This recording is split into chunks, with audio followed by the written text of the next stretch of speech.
Hi, I'm Rick Conlow. I'm glad you're here. We're going to talk today about 6 turnaround tactics for failing teams. And the reason I wanted to talk about this, I've had managers come to me and they say, Rick, my team's struggling. We're not reaching our goals. What can you do to help? I said, Rick, I've got a team and it's a big goal and we're not getting there and we're frustrated and disappointed. And, I don't know if I can make it. So we want to dig into that. But first, let me start off by saying this. Teamwork requires extraordinary unselfishness. Many times the reasons teams fail, and I'll comment on a few of these in a minute, is because there's selfishness ingrained in the team. And it doesn't help anybody win to achieve what they are capable of achieving. So here I have a list. I've done some extensive study on this. Why do teams fail? They fail because the leadership is partly the problem.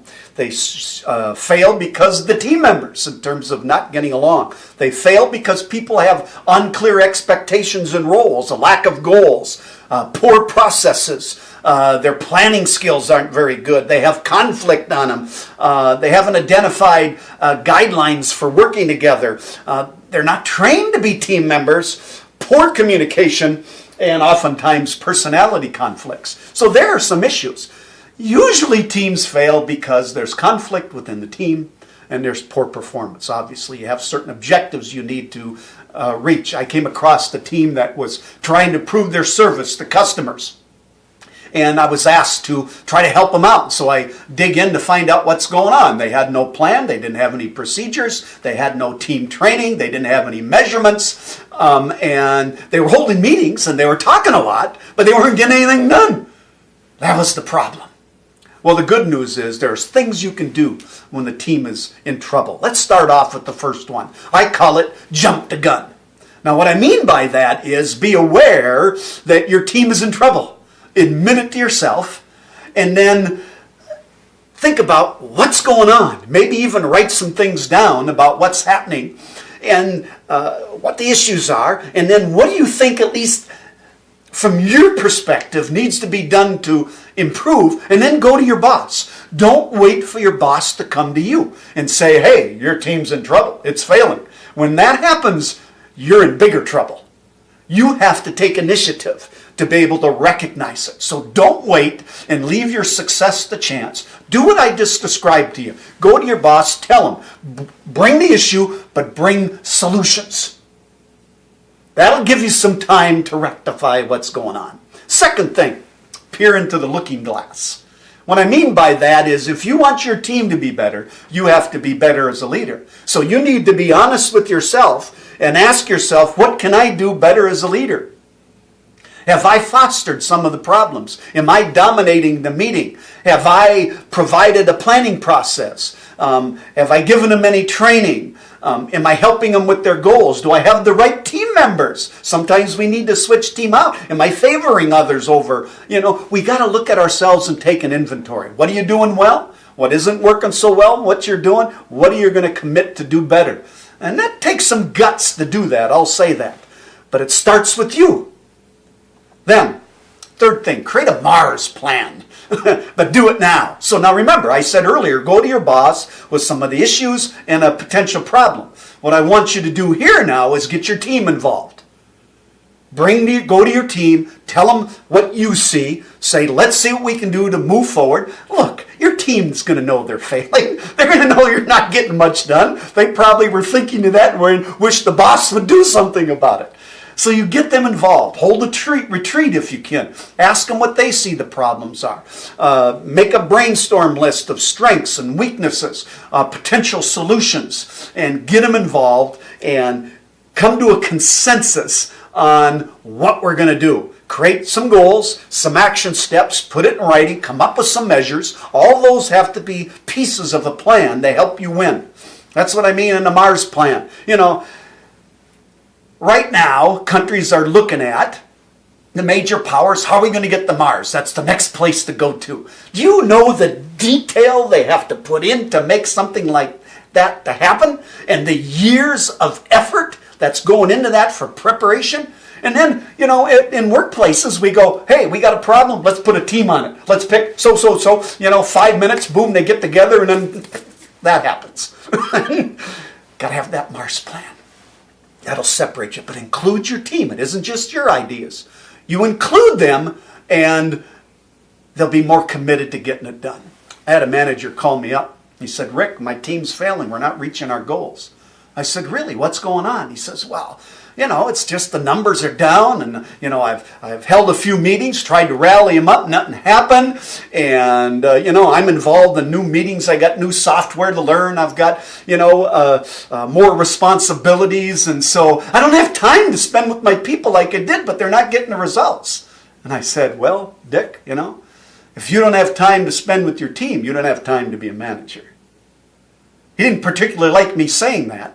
However, because we had a relationship from the past and done some things together, he was work with me. We put a plan together. Then we held a meeting with this team. He had about 25 people on the team. By the way, one of the things we did was change the meeting room around, so when they walked in, everything was different. You know how people come to the same places in meetings? Well, now they're going like, whoa, what's going on here? They didn't know where to sit. And Dick got up, said, this is a new day. We're going to do some planning. I helped facilitate a planning meeting. We broke them into small groups, got things in the wall, strengths, weaknesses, plans. What can we do better? And Dick owned part of the problem. And, long story short, we came out of that meeting with definitive plans. Boom! Almost instantly, progress in the team improved. It doesn't have to take that long if you engage the team. The fourth thing is you got to professionalize the team. What I mean by that, you got to keep learning.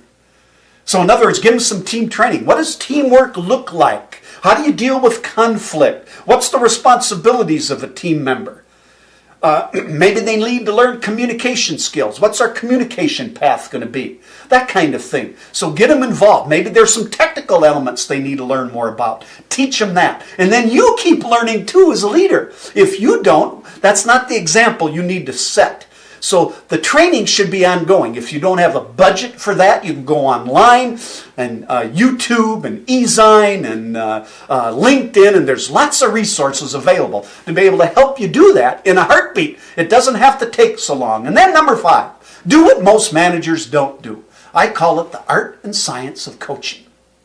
Most managers don't coach. You know what the number one reason why they don't coach? They say they don't have time. That's an excuse.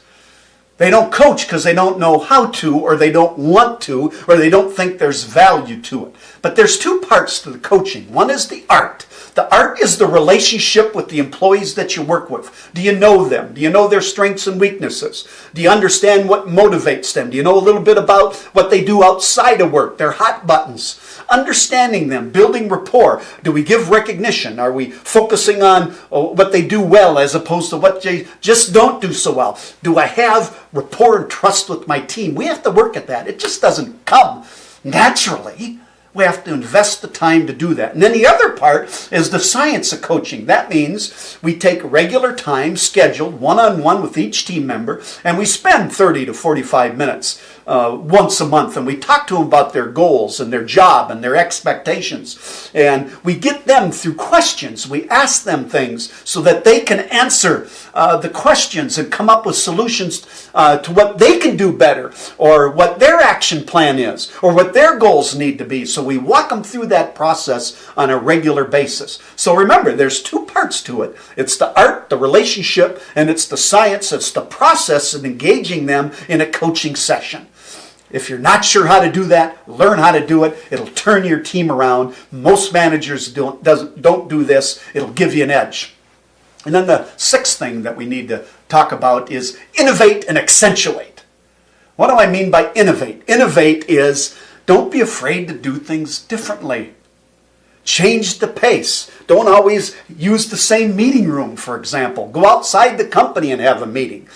Bring in outside resources to help you out. Brainstorm and say, things are going well. What can we do to explode our results? That's what innovation is about. A little creative thinking in terms of what we're doing. And then accentuate is renew the team. Even the best teams have bad days. Few professional sports teams, men or women, win all the games. They lose sometimes. They don't perform as well sometimes. That's what a leader's job is to do, bring out the best in people. So we need to go over things. We need to reiterate expectations, and we need to renew the team then we need it. Pay attention to what they're doing and how they're communicating. It'll help you break through. See, one of the things that makes a bigger difference than anything is, do you care about your team? And I believe all superstar leaders care about their team. So let's say someone's having a problem at home and one of their children are sick. Well, you allow them a couple days off. Maybe they do a little work for home if they can, but you don't make a big deal of it. See what I'm talking about here? That's a leader's job. Well, let me just close with saying this, is that people have incredible potential, even teams that are struggling. Thomas Edison was told when he went to school that he was too stupid to learn anything. And we all know that Thomas Edison, he had over 1,000 patents, is one of the greatest minds the United States ever come up with, the inventor of the electric light bulb as well as motion pictures, by the way. I don't know if you knew that. It's a little known fact. People have the potential and they can get it done. A leader's success is defined by the success of his or her teams.